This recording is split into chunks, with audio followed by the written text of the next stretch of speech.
চৈতন্যভূমি নবদ্বীপ গৌরাঙ্গ সেতুতে ফের বড়সড় ফাটল দেখা দেওয়ায় ভারী যান চলাচল বন্ধ করল পুলিশ প্রশাসন। অপরদিকে এই ঘটনার খবর পেয়ে ঘটনাস্থলে ছুটে আসেন পূর্ত দপ্তরের নদিয়া জেলার এক্সিকিউটিভ ইঞ্জিনিয়ার ওয়ান বুলবুল ইসলাম। তিনি ঘটনাস্থলে এসে বিষয়টি খতিয়ে দেখেন, দ্রুত কাজ শুরু করার নির্দেশ দেন। সেই মতোই জেলা পূর্ত দপ্তরের পক্ষ থেকে গৌরাঙ্গ সেতুর যে অংশ ফাটল ধরেছে সেই জায়গাটি মাছ দিয়ে ঘিরে যুদ্ধকালীন তৎপরতায় শুরু হয় মেরামতির কাজ। অপরদিকে মেরামতের কাজ চলাকালীন যাতে গৌরাঙ্গ সেতুতে ভারী যানবাহন না ওঠে সেই বিষয়টি নজর দিতে শুরু হয় নবদ্বীপ থানা ও ট্রাফিক পুলিশের পক্ষ থেকে নজরদারি। অন্যদিকে কৃষ্ণনগর থেকে বর্ধমান যাওয়ার পথে গৌরাঙ্গ সেতুর ক্ষতিগ্রস্ত এলাকা পরিদর্শন করেন রাজ্যের মন্ত্রী উজ্জ্বল বিশ্বাস। উল্লেখ্য থাকে যে আজ থেকে প্রায় 2 বছর আগে একই জায়গায় ফাটল ধরেছিল গৌরাঙ্গ সেতুতে। পৃথিবীর 3 ভাগ জল 1 ভাগ স্থল, তাই পানীয় জলের অভাব নেই, কিন্তু বিশুদ্ধ পানীয় জল একটাই, বৃষ্টি অ্যাকোয়া। প্রতি ফোঁটায় আনে তৃপ্তি, মেটায় তেষ্টা। বৃষ্টি অ্যাকোয়া, বিশুদ্ধ পানীয় জল। দুর্গাপুর যাচ্ছিলাম, তাহলে এইখানে অবস্থাটা দেখে দাঁড়ালাম, কারণ পাতি সরে গিয়েছে যা শুনলাম। ইঞ্জিনিয়াররা এসছেন, গত 2 বছর আগে এটা সারানো হয়েছিল, কিন্তু আবার এটা খুব সম্ভবত পাতিটা সরে গিয়েছে। তারা চেষ্টা করছেন, বলে যে এটা খুব তাড়াতাড়ি যাতে করা যায়, কারণ এটা খুব বিজিয়েস্ট রাস্তা, এটা দেরি করলে তো হবে না। তাহলে ব্যাপক লোক রাস্তায় দাঁড়িয়ে গিয়েছে। তাহলে আমরা তো কৃষ্ণনগর থেকে বেরিয়ে আমার প্রায় কিছু না হলো 1 ঘন্টা লাগলো খালি এই নবদ্বীপ ব্রিজ আসতে। তো বুঝতেই পারছেন এই অবস্থায় ওনাদের সঙ্গে কথা বললাম, ওরা বলছেন যে আমরা চেষ্টা করছি খুব তাড়াতাড়ি যাতে এটাকে নর্মাল সিচুয়েশনে পাঠানো যায়। ভেঙে যায়নি, খালি পাতিটা সরে গেছে, এটা কি যাতে খুব তাড়াতাড়ি রিকভারি করা যায় তার জন্য চেষ্টা করবেন। আমরাও চাই তারা খুব তাড়াতাড়ি ব্যাপারটা নিয়ে ঠিক করুন, কারণ এটা একটা সরকারের খুব নয়, এটা একটা ইমার্জেন্সি রাস্তা।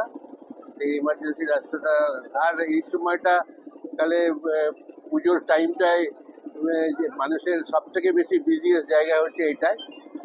ধর্মীয় স্থান বলতে এটাই একমাত্র ধর্মীয় স্থান যেটা হচ্ছে সমস্ত মানুষই একবার এই সময় দেখা করতে আসে।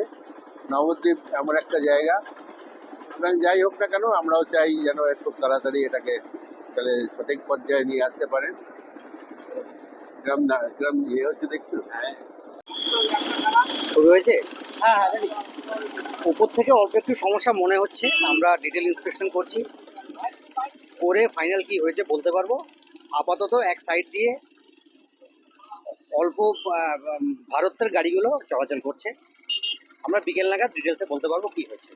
তো খুব বেশি কিছু সমস্যা হয়নি আপাততভাবে মনে হচ্ছে। নমস্কার। মোটামুটি কদিন বন্ধ থাকতে পারে সেটা এখনই বলতে পারবো না, সেটা বিকেল নাগাদ আমি বলতে পারবো। সেটা একই জায়গায় এর আগেও 2 বছর আগে হয়েছে, সেটা আমরা দেখছি, আমরা ইন্সপেকশন করছি।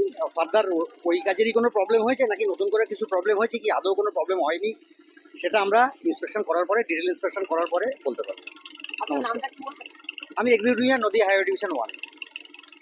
নদিয়ার সবথেকে বড় English medium school JRS public school, প্রায় 35 বিঘা জমির ওপর গড়ে উঠেছে বিশাল ক্যাম্পাস। নার্সারি থেকে শুরু করে উচ্চ মাধ্যমিক, ITI college, law college, B Ed college, ভর্তি চলছে জেআরএস পাবলিক। ব্যালকনি বা সিঁড়ির রেলিং, মডিউলার কিচেন বা ড্রয়িং রুম, এক কথায় আপনার স্বপ্নের বাড়িকে করে তুলুন আরো সুন্দর। Chakdah ply centre, gorgeous look বা কোয়ালিটি সবে 3 নম্বর 1 চাকদা প্লাই সেন্টার।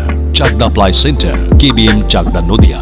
কোথায় ইনভেস্ট করবেন, কেন করবেন বুঝতে পারছেন না তো?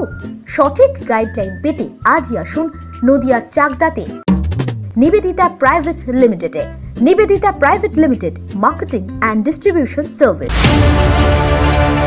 চাকদা অ্যালুমিনিয়াম সেন্টার, প্লাই, কাঁচ, laminates, kitchen fittings, door lock, window ও অ্যালুমিনিয়ামের খুচরো ও পাইকারি বিক্রেতা। চাকদা অ্যালুমিনিয়াম সেন্টার, পূর্ব লালপুর 50 নম্বর রেলগেটের পাশে, চাকদা, নদিয়া। হোমওয়ার্কটা করেছো? হ্যাঁ স্যার। এ বাবা, ভুল করেছো কেন? চোখে কেমন ঝাপসা দেখছি, লিখতে আর পড়তে খুব সমস্যা হচ্ছে। চাকদার মডার্ন অপটিক্স থেকে ভালো চোখের ডাক্তার দেখিয়ে নাও। প্রতিদিন প্রকৃত চোখের ডাক্তার ও দৃষ্টি বিশেষজ্ঞ মডার্ন অপটিক্স, চাকদহে। স্যামসাং, জিও, রিয়েলমি, নদিয়ার একমাত্র অথরাইজড ডিস্ট্রিবিউটর ঘোষ কমিউনিকেশন, থানার মোড়, চাকদা।